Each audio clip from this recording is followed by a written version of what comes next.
खरं तर आपण पालकमंत्री म्हणून इथं बँकेत आले म्हणून तुमचं स्वागत करतो.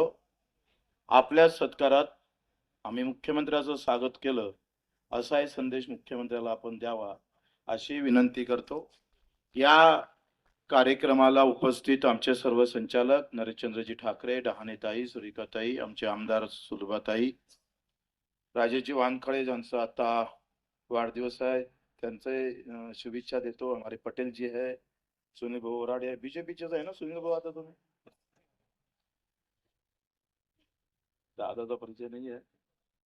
महापौर महापौर साहेब आहे, आनंदजी काळे आहे, आमच्या निवेदिता ताई, माजी आमदार आणि ज्यांनी आत्ताच भाषण केलं ते आमचे अभिजितजी ढेपे. खर तर बँक ही काही मी फार नेहमी म्हणायचं का पहिले काही स्वातंत्र्याच्या पूर्वी आणि काही काळ वर्ष अगोदर जेव्हा डाकूंचं राज्य होतं तेव्हा मोठ्या लोकांच्या हाती पैसे राहायचे आणि डाकू ते उचलून ते इतर गरिबांना वाटायचं, त्याचं नाव मोठं व्हायचं. पण एक नेहमी आम्ही सांगतोय बावनकुळेजी का खर तर बँकेची क्रांती इंदिरा गांधीच्या एका खास निर्णयामुळे झाली आणि हा बँक आम्ही पाहतोय राष्ट्रीयकृत ज्या बँक आहे सगळ्या ह्या सामान्यपर्यंत खुल्या केल्या, सामान्य माणसासाठी खुल्या केल्या आणि ज्याच्याजवळ पैसा नाही आहे त्यानं ज्याच्याजवळ पैसा आहे त्यानं बँकेत टाकावा आणि ज्याच्याजवळ पैसा नाही त्या बँकेनं त्या पैसे नसणाऱ्या माणसाजवळ न्यावं. एवढंच काम करतं बँक, दुसरं काही करत नाही. आणि हे एवढी फेरी करायसाठी आम्ही त्याचे व्याज पण घेतोय. कोणाला कर्ज देणं म्हणजे उपकार नाहीच आहे, पण इथले महाशय उपकार आम्ही पाहतोय कर्ज देण्यासाठीची भाषा. कर्ज द्यासाठी सुद्धा 10,000 कर्ज द्यासाठी आम्हाला त्या बँकेच्या अध्यक्षाच्या घरी जावं लागत जाय, त्याची सही घ्यायला लागत जाय आणि मग आम्ही पाहतो त्याला कर्ज भेटायचं. आम्ही ते पार म्हणून काढलं. आम्ही सांगितलं कर्ज देणं आम्हाला कर्तव्य आहे, आमचं ते कर्ज देणं, आम्ही त्याच्यातूनच बँक चालतं. आणि मला वाटते आम्ही आलो तेव्हापासून एकही शेतकऱ्याला कर्ज भेटलं नाही असं अमरावती जिल्ह्यात एकही शेतकरी सापडत नाही. हे आमची खऱ्या अर्थानं त्याच्या मोठी जीत आहे. मला वाटते बोंडे साहेब नाहीये, पण बोंडे साहेब सुद्धा उपोषणाला बसले होते कर्ज भेटलं नव्हतं म्हणून. ते तेव्हा आमदार होते. एक दिवसाचं उपोषण त्यांनी त्यावेळेस केलं होतं. बँक ही निवड राजकारणासाठी वापरणारी गोष्ट नाहीये, ही अतिशय निपक्षपणे चालवली पाहिजे.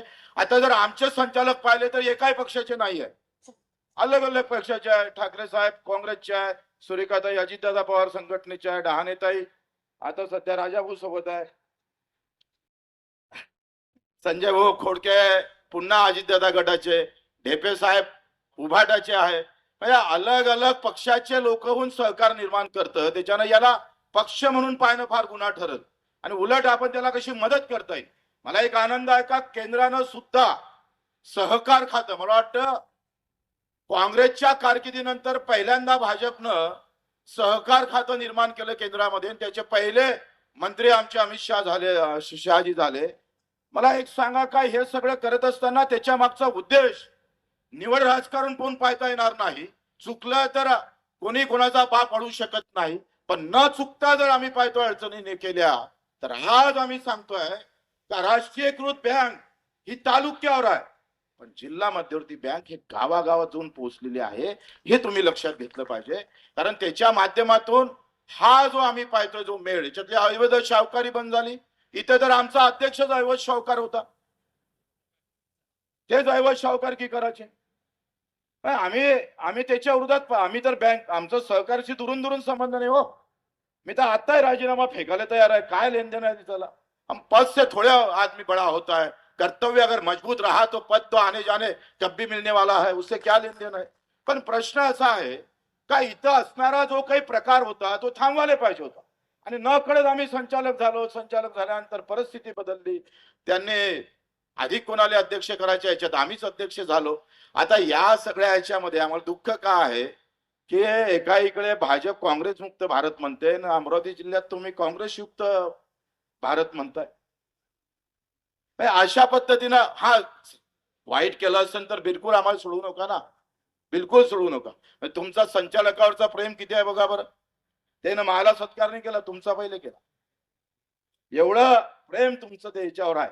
म्हणजे या सगळ्या याच्यामध्ये आखरी हे सगळ्या पक्षा मिळून हे कसं चांगलं चालन. 1800 कोटीची आमची ठेव होती, आम्ही 2400 कोटीवर नेली. चुका केल्या? वाईट केलं काय? एकाही कर्जदाराची एकाही शेतकऱ्याची तक्रार नाही, हे वाईट केलं आम्ही? नाबार्डला ही संलग्न नव्हती बँक, आपण नाबार्डला संलग्न केली. पश्चिम महाराष्ट्र रेकॉर्ड तोडून विदर्भात सगळ्यात जास्त कर्ज वाटप करणारी बँक अमरावती जिल्हा ठरली. हे चुकीचं ठरलं आमचं. जे काही आम्ही पाहतो लोकांपर्यंत नेतो आहे त्या सगळ्या गोष्टी समजून घेणं फार महत्वाचे आहे. आणि मग या सगळ्याच्यामध्ये ह्या सगळ्या ठेवी वाढत असताना आपण व्याज माफ केलं. कित्येकदा आम्ही सांगतोय आता जे काही कर्जमाफी केलेली आहे त्या बाबतीत आम्ही आंदोलन केलं, बरं वाईट बोललं असेल तो होश आहे, हम तो करते रहते, उसमें कोई डरने की और डराने की बात नहीं है. सवाल हे आहे का हे सगळं करत असताना आपण मोठ्या मनानं जो दिलेला शब्द आहे 30 जूनच्या आजचा तो मुख्यमंत्री महोदयांनी विधानसभेत घोषणा केल्यामुळं आम्ही त्यांना धन्यवादच देतोय आणि त्याच्यासोबत शिंदे साहेबांना पण देतोय. हे सगळं असताना याच्यातल्या काही त्रुट्या आहेत.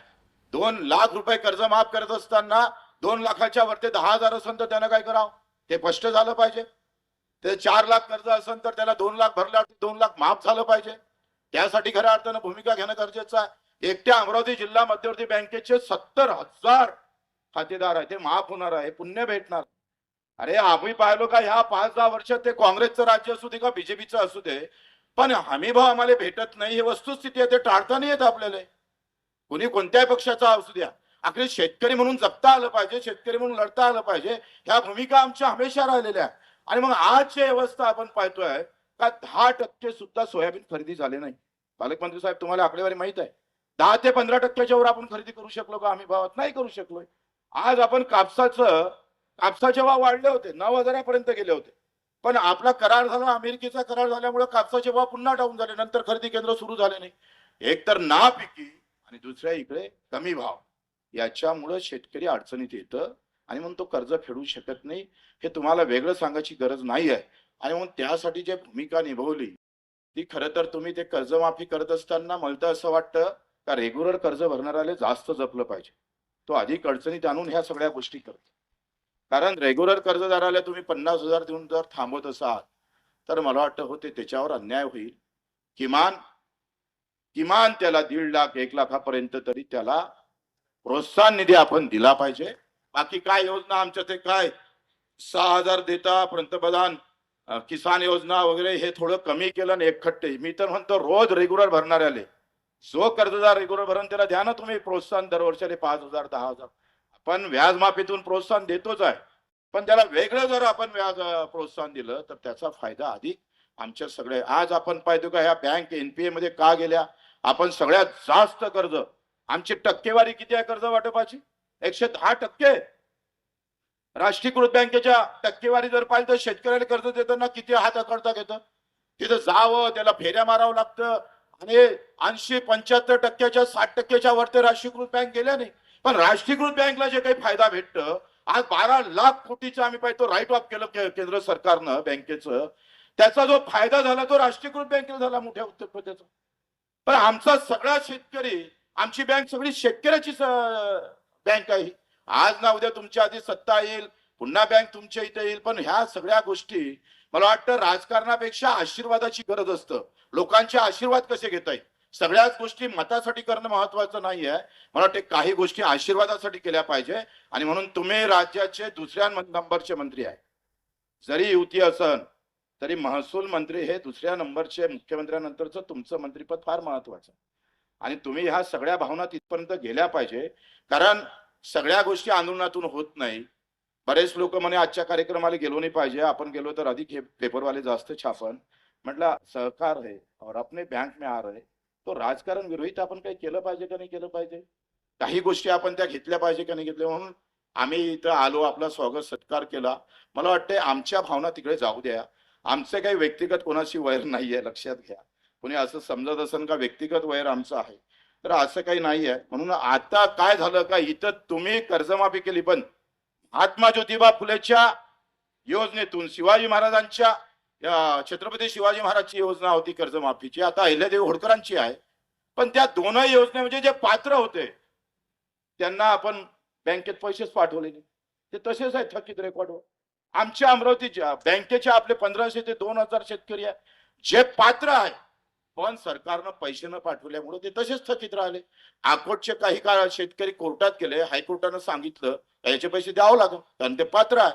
ह्याही विचार तुम्हाला करावा लागेल का जे पात्र आहे परंतु त्यावेळेस त्यांना पैसे न दिल्यामुळे ते अजूनही थकीत दिसतं रेकॉर्डवर, त्यावर विषय करणं मला जे मागच्या वेळेस प्रोत्साहनमध्ये 60% लोकांना प्रोत्साहन निधी भेटलेला नाही आहे. नियमित कर्ज भरणाऱ्या लोकांना जो प्रोत्साहन निधी न भेटल्यामुळं आता विश्वास त्या शासनावर नाही आहे. बरेच आम्हाला फोन येतं म्हणजे बच्चू भाऊ रेग्युलर कर्ज भरायचं का नाही भरायचं, ते भरावंच लागेल.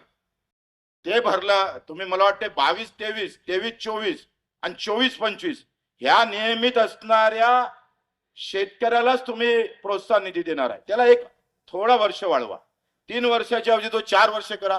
22-23, 23-24, 24-25 आणि 25-26 काय होतंय का हे तुम्हाला माहित आहे महसूल मंत्री असल्यामुळं का पुऱ्या महाराष्ट्रात दुष्काळासारखी परिस्थिती याच वर्षात होईल हे तुम्हालाही माहिती. सगळ्यात जास्त नुकसान भरपाई आपण दिली आणि म्हणून हे नुकसान भरपाई असताना सुद्धा सगळ्यात जास्त नुकसान असताना या वर्षीचा शेतकऱ्याला कसा दिलासा देता येईल हा प्रयत्न आपण केला पाहिजे. आपला आभार आहे. खरं तर आपण इथं आलात मोठं मन करून, त्याबद्दल आपले आभार आहे. मी काही कुणाचं सांगणार नाही. तितके आम्ही त्यांचे जे वार आहे तितकं सहन करण्याची ताकद आहे. फक्त तो तुमचा सहारा घेते म्हणून प्रॉब्लेम नाही, तो हम तो उखाड़ के फेक देते 6 लोगों, कोई बड़ी प्रॉब्लेम नहीं उसकी. तो काही मोठी गोष्ट नाही आहे. पण ते तुम्हाला हाती पकडून तलवार चालवायचा जो प्रयत्न होत आहे तो तुम्ही थोडा लक्षात घ्या म्हणजे झालं. मग आज राहिला प्रश्न पक्षाचा, तो सब तरफ पार्टी थोड़ी देखी जाती है, कभी कभी तो मित्र बन के भी काम करना पड़ेगा ना. सब तरफ थोडी पार्टी होती है. आणि म्हणून आपण पाहतोय का हे सगळं कडू बोललं जरी असलो तरी त्याच्या मागचा लोकांचा गोडवा आहे बावनकुळे साहेब, हे लक्षात घ्या. आणि म्हणून आपल्याला विनंती करतो का या सगळ्या संदर्भात तुम्ही, मी आयुक्त परदेशीशी पण बोललो, त्यांना पण हे सांगितलं, ते मानायला तयार आहे. पण तो ह्या सगळ्या गोष्टीचा थोडासा तुमचा लोड वाढल पण थोडा टप्प्यानं घेतलं तरी चालेल असं मला वाटतं. धन्यवाद आपण सर्व आलात त्याबद्दल.